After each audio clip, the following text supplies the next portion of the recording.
And now is the time for our meditation, where we enter into the stillness and we lead into the silence. So our meditation begins today with just simply being aware. Simply being aware of your body and any tension that you may be physically holding on to.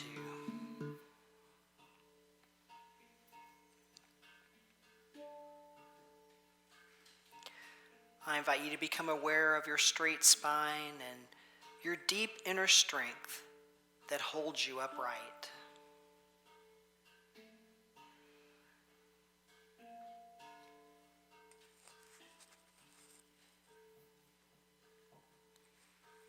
Begin to allow your mind to travel up from your body, from your feet toward your head, toward the crown chakra.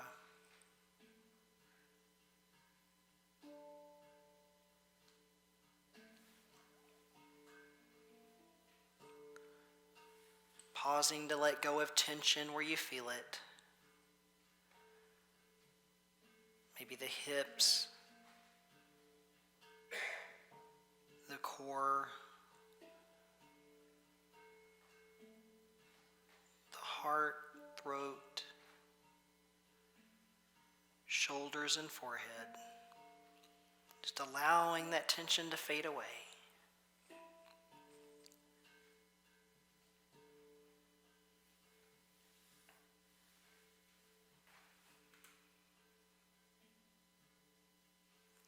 Notice that inner strength that holds you upright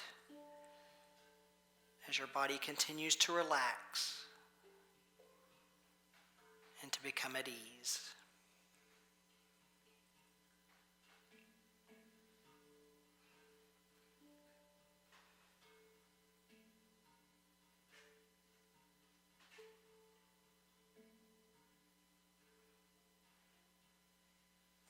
And from this state of ease and relaxation, silently ask yourself, what can I let go of right now? Just pause and listening without any judgment.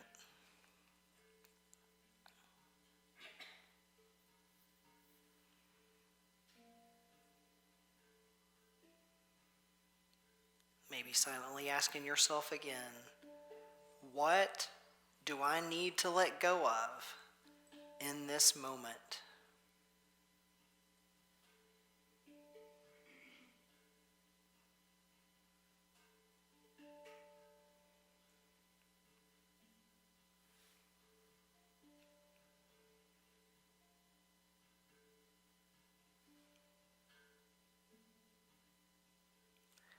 And as we prepare to enter into our moment of silence, I invite you to listen and to feel the clues your body gives.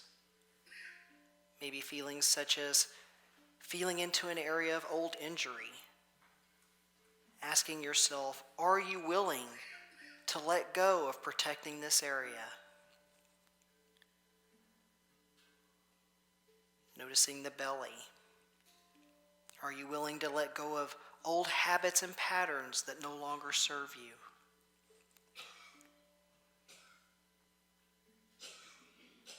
Checking in with the heart. Are you willing to let go of past hurts done to you or by you?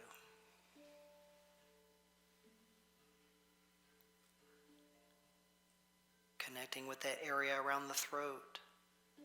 Are you willing to let go of the restrictions and beliefs that are holding you back from sharing your message? I invite you to sit in silence with these things and just allow it to come with no worry, no tension, and no judgment as we enter into our moment of silence.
As you begin to bring your awareness back to this room, I invite you to collectively gather everything that you let go of that may have served you in the past, but does not serve you now. Gather them in your hands,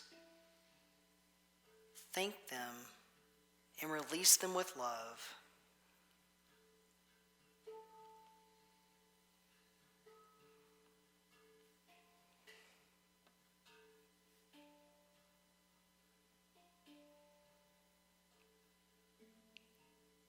Noticing again the feeling in your body, those feelings of lightness, ease, and rest.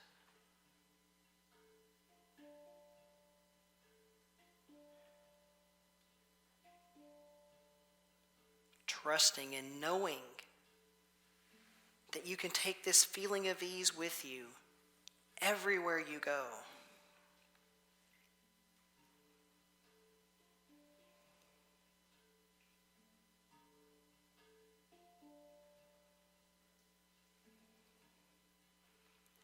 I invite you to bring your hands to your heart,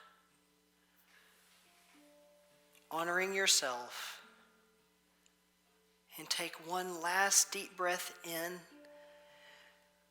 and release it as you go, and silently affirm, let go. Namaste.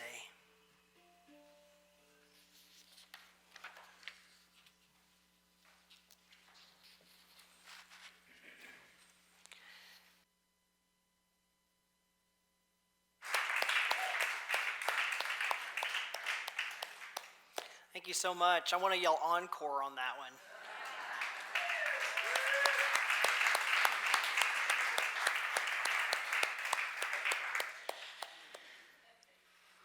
All right, so January is getting close to being over.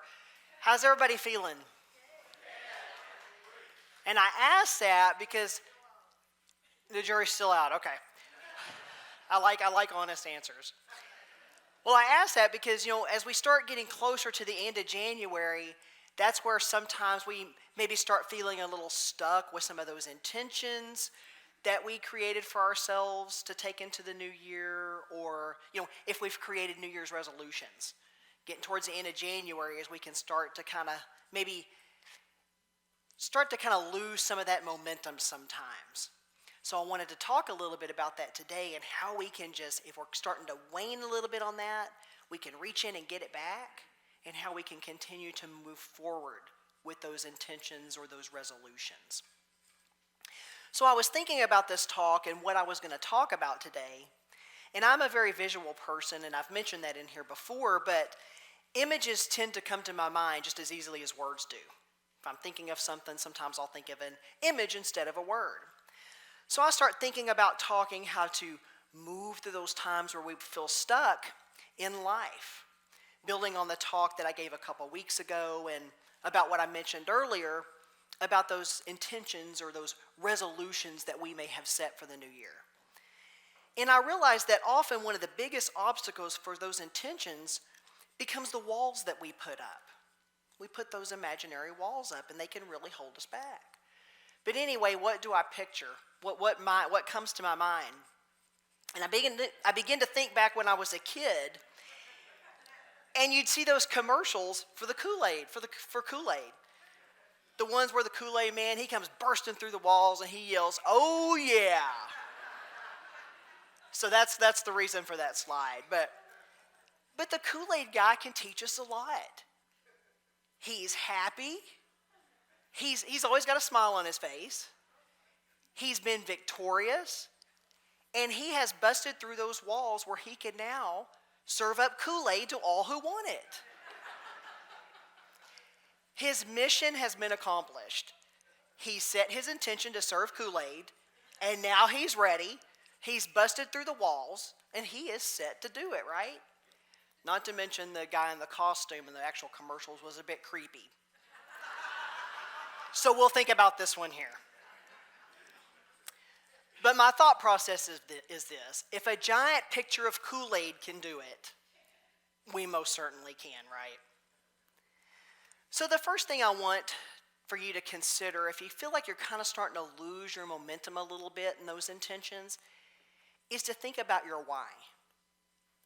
Now, the first thing to consider is the fact that you had a reason for setting the intention that you did. It more than likely didn't just spontaneously get there. It was something you were thinking about for a little while before that time. So now becomes the time to ask or to remind yourself of your why. Why is it that you chose to set this specific intention? It must have been important to you at that time or you wouldn't have said it, right? There must have been some kind of a driving factor or you wouldn't have done it. Your why must have been very important at that time. So now is the time to remind you of what that why was.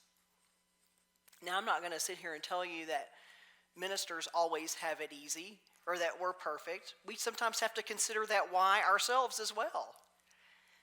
And I think back to ministerial school. It was really tough sometimes. I'd be working all day, only to have to come home from working an 8+ hour day and come in and submit schoolwork or work on a research paper or the travel back and forth to Unity Village, or even sometimes Detroit for my licensing and ordination interviews. I'd have to use my vacation time. I'd have to take money out of my own pocket to travel back and forth. And it was exhausting. And there were plenty of times that I thought about just throwing in the towel and saying, forget this. I don't know if I really want to do it that badly. I'd just be so exhausted. But then I would circle back around to why I was doing it. And just think about it for a moment. Think about your intention for a moment. Why did you choose the intention that you chose? You may not know it right this second, but that's okay. Give it some time to come to you. Kind of percolate on it a little bit. Was it maybe getting a better job so you'd have more free time with your family? Releasing fear so maybe you can move forward with your own coaching or your public speaking business? Only you know what that why is. And only you can go inside and find out why Spirit put it there in the first place. Because I guarantee it's there for a reason. Write your intention down and meditate on it. Really think about what that why is. Affirm that your why is revealed to you. Or imagine how you're going to feel when you achieve or start working towards your intention. Sometimes your feeling can be your why. It doesn't always just have to be words. And speaking about the feeling you will have as you begin or achieve your intention, I invite you to think about your reward or the end picture. Now, I use the word end picture a little loosely here, so just kind of bear with me. I say that because sometimes there really is no end picture. Sometimes the journey is the intention itself rather than a specific outcome. Sometimes it's the journey rather than a specific outcome. For instance, we may have set the intention to grow spiritually in the new year, yet we know that there's never going to be a time when that completely ends, right? Because spiritual growth is a journey. We're not likely going to wake up one day and realize that we've learned all that we need to know in order to grow spiritually. We know that growing spiritually is an ongoing process that will likely last throughout this entire lifetime, and quite possibly even after, depending on your views and beliefs of the afterlife. So back to the reward part of things. ScienceDirect.com published research that people are incredibly driven when rewards are thrown into the mix. You talk about a reward and people are like, oh, they perk up a little bit. Now, how many people in here have been to a sporting event? Quite a few. Well, especially, we're in the Packers state, so of course. But think back to those times of those sporting events where they're walking around with those t-shirt guns. Remember those guns that they'll walk around with and they're like blasting t-shirts up into the stands? People will leap over rows to get those t-shirts. I have literally seen small children knocked out of the way by grown adults to get those freaking t-shirts. But why is it?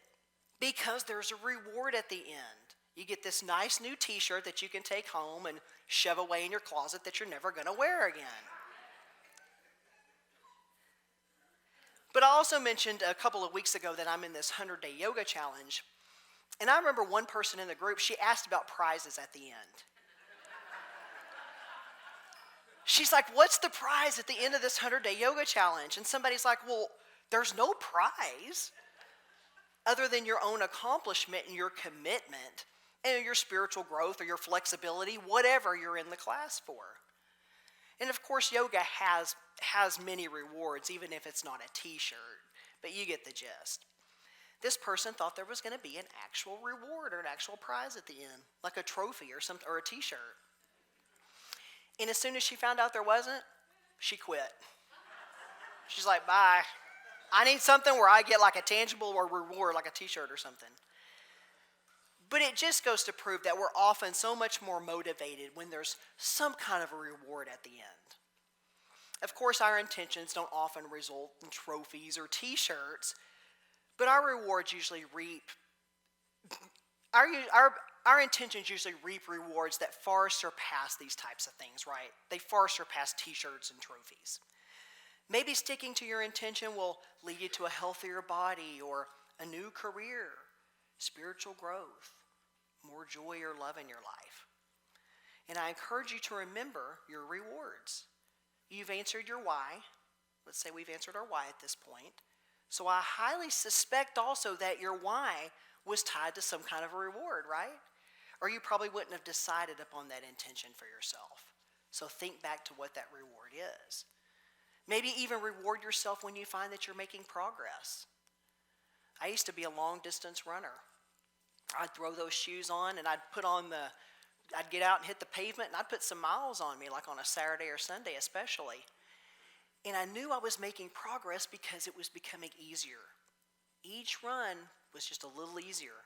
My breathing was more controlled, I was feeling good, and I was really starting to reap the health benefits from that running. So I'd sometimes reward myself, and I'm talking I would eat an entire one of a big, gooey cheese pizza, which was one of my favorites. I would eat the entire thing. And anyone who's ever done that kind of activity knows that you have done the same thing. So don't be sitting out there judging me. I see some faces.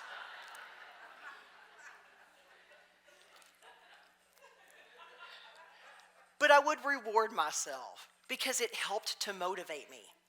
I'd think about that pizza on the mornings I was not wanting to get out and run. And I didn't do it every day. I'm talking once a week, okay? But I'd think about that pizza that I could have at the end of the week, and I'd get out there and I would pound the pavement. And it also helps sometimes to share what your intention is with a family or friend, and to talk about what your reward system is with each other. Hey, let's keep each other on the track. Maybe once we hit this point, we'll go, share a pizza together, whatever the case may be. But sharing and allowing someone to help you along the journey can also be a huge motivator that can help keep you on track. Now, another one that is really big is to reset your mind. This is a big one. Now, I remember back when I was a personal trainer, my certification program used to talk a lot about something called self-efficacy. Now, self-efficacy refers to a person's belief about their capacity to execute behaviors that are necessary to produce specific performance attainments.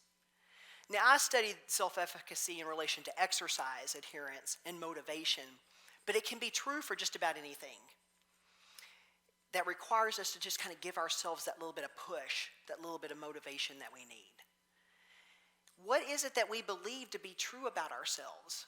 That's the thing here. What is it that we believe to be true about ourselves? For instance, do we feel powerless? Do we feel as if we're just somehow along for this bumpy ride through this human experience, and that whatever happens just happens? And there's nothing we can do about it. It's happening.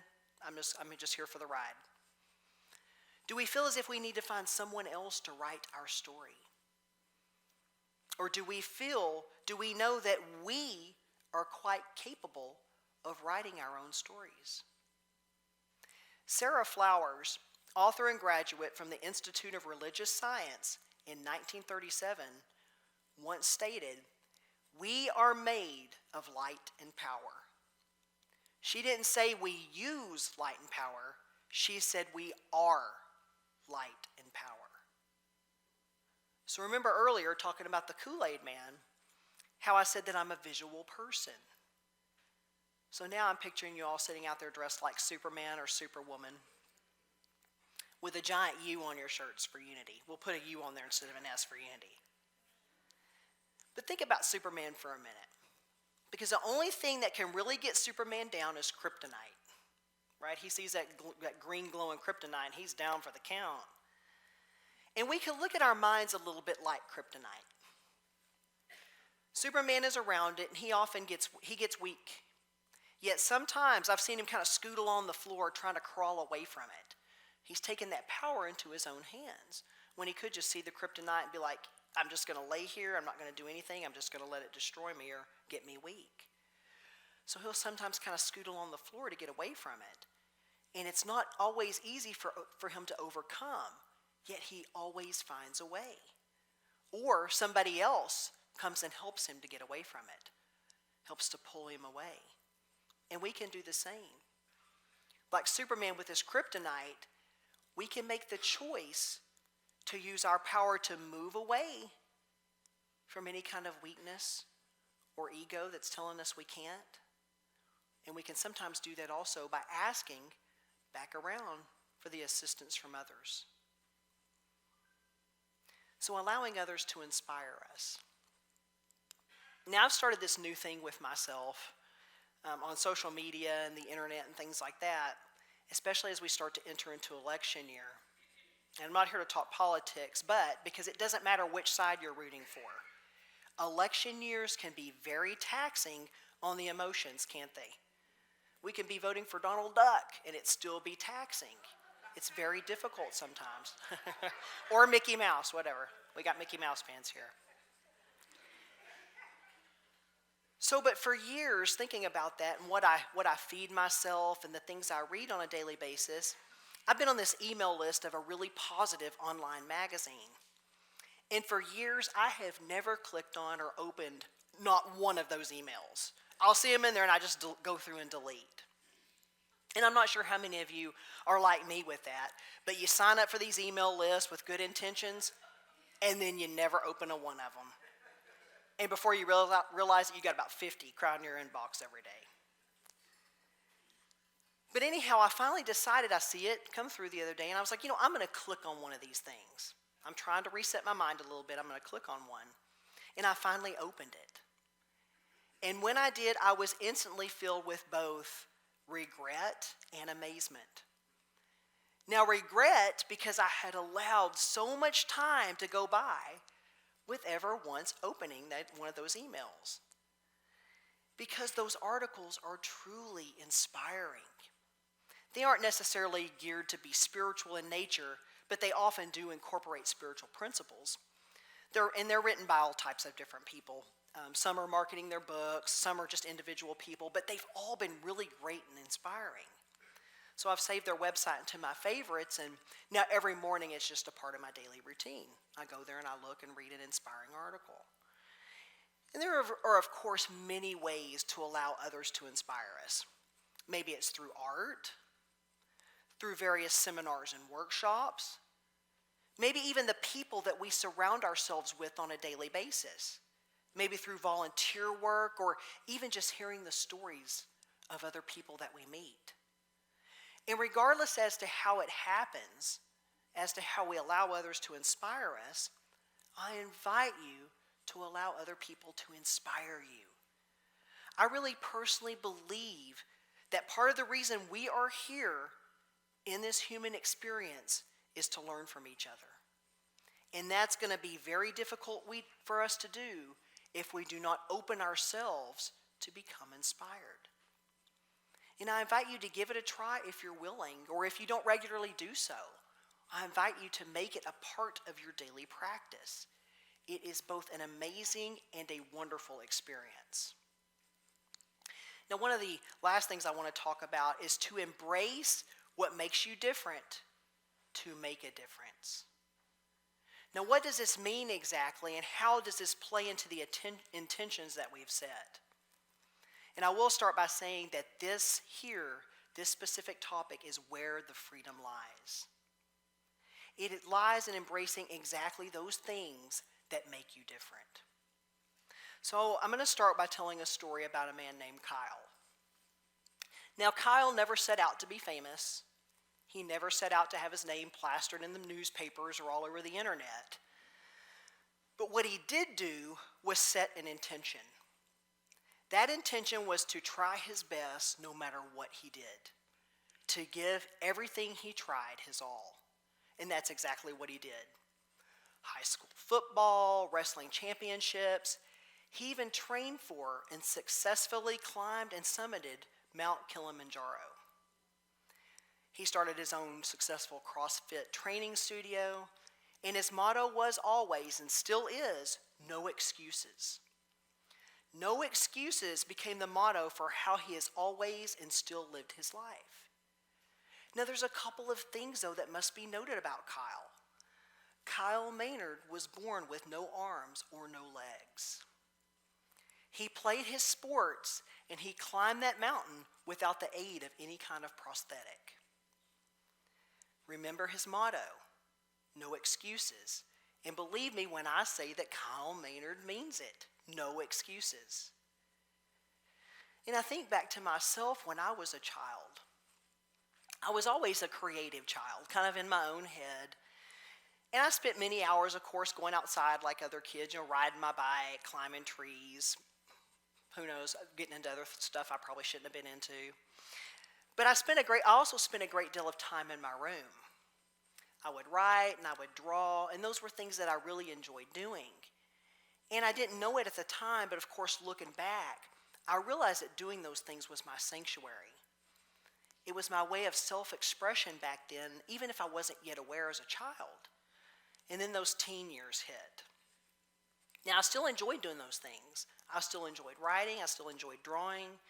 And, of course, I enjoyed getting into the car and heading out and cruising the drag, is what we called it where I grew up, on the weekends. But more often than not, I just enjoyed being in my room, just allowing that creativity to flow and to come through me. After a while, however, teens start paying attention to each other and what you're doing, and it began to be noticed. And my family and my friends, they'd start asking me, they're like, why are you in your room doing these things? You should be out, living your life, doing things that other teenagers do. And I hadn't even really thought about it up to that point, though, because that was just me. I didn't know it any other way. I had never really found many reasons to conform to what everybody else was doing at that point. So why did I want to start now? Yet eventually all of the pressure from family and friends to go out and be a teen finally wore me down. As I was told, they're like, well, something must not be right with you. You don't want to go out and do what everybody else is doing, or something along those lines. Well, I didn't want there to be something wrong with me. At 16, that's the last thing you want. So I abandoned those things. I just shoved that art and that writing to the side. And they stayed there. They stayed there well into my adulthood. And I've admittedly looked back upon those times with a little bit of regret occasionally, wishing that I had stuck with it, taken classes maybe to have helped hone the craft and so forth. And luckily I've picked the writing back up, but it took me a long time to get back to it and to find that muse again. But those things were what made me perhaps different than some of my friends at that time. Different than what my family or parents might have done at that age. And my intention at that time had been to apply to and hopefully gain acceptance into some kind of a creative program in hopes that I could eventually enter into a field that would allow me to express myself in those wonderful and creative ways. But because I didn't embrace what made me appear to be different at that time, I didn't achieve that intention at that moment, and it took years to begin to point me back in that direction. And we're all conditioned during our early childhood. Why would you wear that color? It doesn't look good on you. Why would you wear your hair like that? You can't wear your hair like that. What are people going to think? You can't choose that career. You'll never make any money. You're going to write a book? Yeah, right. I can't wait to see how that turns out. Or, hey, the girl next door has been accepted into Harvard Business School, and you want to become a musician, which is a good field. But you get the gist. We all have these wonderful things about ourselves and these talents that are ours and ours alone. But yet we allow others, and even sometimes ourselves, to tell us that we aren't conforming to what everybody else is doing. And that because we're not, we're somehow doing it wrong. We then stop. We let that pressure begin to accumulate, and we stop embracing those things that make us different. What if those things that make us different were to be embraced? What if those very things that make us different allow us to begin to make a difference, not only in our lives, but in the lives of the people around us? Do you think life was always easy for Kyle Maynard? Kids in school I remember they would give each other a hard time for just about everything under the sun. I remember a time where I wore shoes that were a slightly different color than the in style, and the grief I got just over a different color pair of shoes. I can only imagine what Kyle Maynard must have gone through. Yet he never let it stop him. He probably knew that he was a little bit different physically than other kids, yet he embraced those differences. And by doing that, he made a difference. He set out with an intention, and to this day, he is continuing to live that intention. Maybe everyone in your family always enjoyed running, but you enjoy yoga.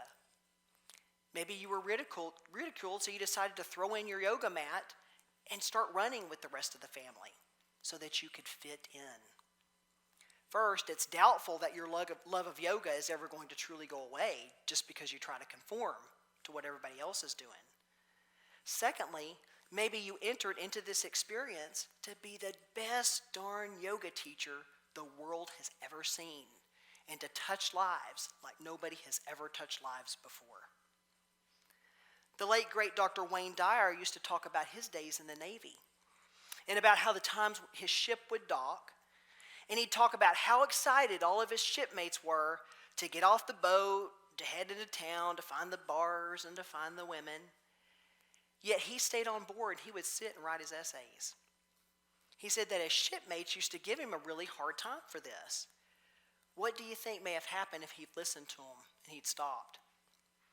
If he'd stopped doing what he did that set him apart from the others at that time and made him appear a bit different? Do you think we'd likely be talking about or even hearing his teaching still today, on past his transition from this time on earth? Probably not. So I invite you to remember what it is that makes you different and to embrace that with everything you've got.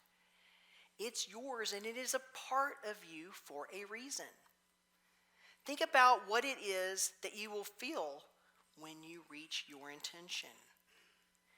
And also think about how those differences in you may be exactly what you need to break through those walls of being stuck. So the thing to remember is this. Every single one of us, if we are in this human experience, feels stuck from time to time. We'll set out to do something, to achieve something, and then all of a sudden we just feel like, bam, I've hit a brick wall. You may have even started going out 100 miles an hour, but you feel like you hit that brick wall. And I can't tell you how many times I've done that when I start to write an article, or even when I start to put together a talk. I'll be flowing smoothly along, and then boom, I hit that wall. But this is a time to withhold self-judgment. It's a time to withhold doubt or any of those other untrue thoughts that creep into your head. It's instead a time to take action, a time to stand up, and a time to claim your power. Because you are spirit, that's the truth. You are spirit. And in that truth, there is immense power. Power like you have never seen before. Ralph Waldo Emerson once stated, "Finish each day and be done with it. You have done what you could." Some blunders and absurdities no doubt crept in. Forget them as soon as you can. Tomorrow is a new day. You shall begin it serenely and with too high a spirit to be encumbered with your old nonsense. Namaste.